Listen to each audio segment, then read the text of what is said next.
Okay, let's try this again. I am Cpl.Steve Vuco. I had trouble uploading. I have the Gulf War illness, and a few things that I'm trying to push for are, I'd like to change the way the VA treats its Gulf War illness patients, specifically like me. From 2010 to 2015, the VA approved 17% of claims, or 18,000 of 102,000, for health care and disability compensation for veterans suffering from Gulf War illness, which is an umbrella term for certain medical conditions common in some of the 1 million service members who deployed to Southwest Asia in the past 27 years. Besides claims getting denied more often, veterans seeking benefits for Gulf War illness are having to wait 4 months longer on average to hear back from the VA, the GAL found. There's confusion among VA staff about how to handle the claims, the report states. The Government Accountability Office also found VA medical examiners, who are key in providing information for veterans' claims, lacked training on Gulf War illness. As of February, 90% of medical examiners had not been trained on how to conduct exams for Gulf War illness. The VA made the training optional. Right now, the VA uses we're going to treat the symptom approach. They stopped looking, they hardly ever tried, I don't think, to actually find what causes it. I had the trend somewhere, they're in a box. I'll eventually find them where you could look at, in like 1995, you had like maybe 15,000 people with the illness, and you go forward like 5 years, and you got like another 50,000, another 5 years, and another 50,000, another 5 years, another maybe like 30,000. So it's kind of like people have been consistently coming down with this illness for a while, and maybe the trend kind of slowed down a little bit, but a lot of people are still getting sick, just like I am. And one of the things that really burns me is nobody warned me that this is coming, and being cut down in the prime of your career, that really sucks. Other than having to wait 4.5 years to get a diagnosis from the VA, that's horrible. But I know I got my diagnosis now, so I know I'm going to get my $3,000 a month or whatever from the VA. But so that's fine. I'll be able to live on that.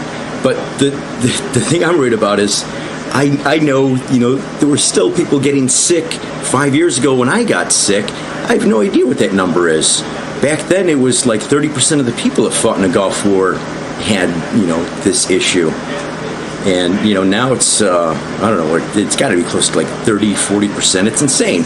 And then, for my first 2 years, I saw a private doctor, and I had all of these really bad reactions to the antibiotics that I was on. And, she was one of the best dermatologists, in reviews and everything, not just me saying it, in the area that I was living. And it was sort of kind of weird how we went back and forth with, I was on this antibiotic, then it was like, I can't handle it anymore, I got to get off. And it was really weird because she kept like looking at me like, nobody really has that sort of reaction to this antibiotic. So it wasn't really like a side effect, they'll just call it an adverse reaction. But anyways, I saw her for like 2 years, and then eventually I bled through my retirement for pretty much, for about my first 4 years with this illness. I averaged sleeping between 12 and 14 hours a day. There were a couple times where I'd go like, I'd sleep 20 hours a couple days in a row. Just this weird stuff going on with this illness. And I kept going. So then, eventually I started going to the VA doctors, and I keep going to all these VA doctors, and not a single one of them knows about Gulf War illness. Some of them like shake their head, and others will act like they'll pretend like they're a subject matter expert even though they don't know anything. I'll ask just a couple of simple questions, not like really complicated stuff. Like if you're just watching this for the first time and you look at like the first web page that was open for Gulf War illness, it'll say, if you have to have the symptoms for 6 or more months, and you have to present in 3 or more of these 6 categories. So, if I talk to a doctor and they're like, oh yeah, Gulf War illness, of course I've heard of it.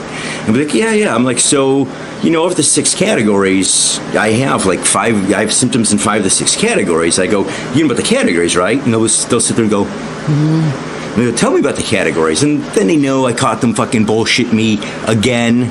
Yes, VA healthcare is an oxymoron. Stop lying. I know if you become a doctor, your ego gets really big, but don't pretend to be an expert on something and speak of it when you don't know jack shit about it. I'm going to get into that a lot. So anyways, the first doctor I saw, she, I was reading all this stuff on the internet, and I'm just like, man, this stuff's really crazy, because it sounds like they don't know anything about it, and these people stay sick for a long time, and they're working on treatments. I'm like, it's been 20 years. If they don't have good treatments now, it's probably not going to happen in my lifetime, so I really didn't want my diagnosis to come back off with illness. Oh, no, there's no timer. I have no idea how long I'm going. Anyways, I'm going to get through the first 2 doctors, so hopefully I'll try and go quick. And I'll try and add some humorous Marine Corps stories or other stories. Okay, so the first doctor, you probably saw in the other videos, but I talked to her for a while, talked to her golf for illness and all these different things, and she stops, she looks at me and she goes, you know what? I don't think the golf for illness exists. She's like, I think what you really need to do is, I think you should wash your face and get a job. She's like, oh my God. And I'm sitting there, I'm just like, my God, I'm not communicating to her. It's like, so I kept trying to make my point and say, no, it's like, I've got this and this, and this looks like this, and I point out my skin condition, just nothing like ever saw, really ungodly, and I'll try and explain it to you later.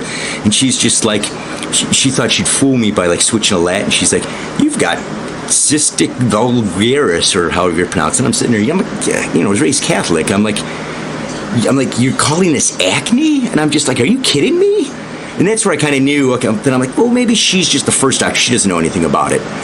So then afterwards, they sent me like a 20-page questionnaire to fill out about how happy my service was. If you've seen my other videos, I don't have the focus to do a 20-page thing. But then a couple people did call me, and those people are like, so you weren't happy with Dr. R. So you prefer a male doctor, right? And I'm like, I don't have any preference. I don't have like erectile dysfunction problems, anything like that. So I don't really think there'd be anything I'd feel uncomfortable speaking with a woman doctor over a male doctor. So I'm like, no, I don't care. And they're like, oh, okay. But you didn't like Dr. R. I said, I didn't feel we communicated properly. And in hindsight, I was being way, way too nice. But that's what I did. And then after like the third person asked me about the whole thing, like, so you really want a male doctor, huh? I'm like, why do people keep asking me this? I want a doctor that I can communicate with. Yeah. Not at the VA. That was my problem. Is that my expectations for this Medicaid reimbursement rate health system were way too grand. Way too grand. So, anyways, I don't want this to run too long, because I might struggle to upload it again. But the next doctor I saw, here's the email I sent him. Little teaser. I'm trying to get better at this social media stuff. But so Dr. A, after I saw you for over a year, and when we last spoke, you informed me that no one has diagnosed you with golf or illness. I've since found out that was your responsibility. Please never tell another veteran thank you for your service when your actions say fuck you for your service. And yeah, I still mean that. And I think he's a good doctor. I think the first one with you've got acne, I sent her an email. I said, please just quit, maybe, she could use her experience in VA and go like euthanize puppies or something. Whatever she does, I just hope it's away from like human healthcare systems. So, all right, I'm gonna relax a little bit. You can obviously tell I'm way under medicated. So, but I'm gonna work on that, and I'm gonna try to upload this, and I'll start the next video where I pick up with Dr. A, and you can figure out what A stands for. Roger.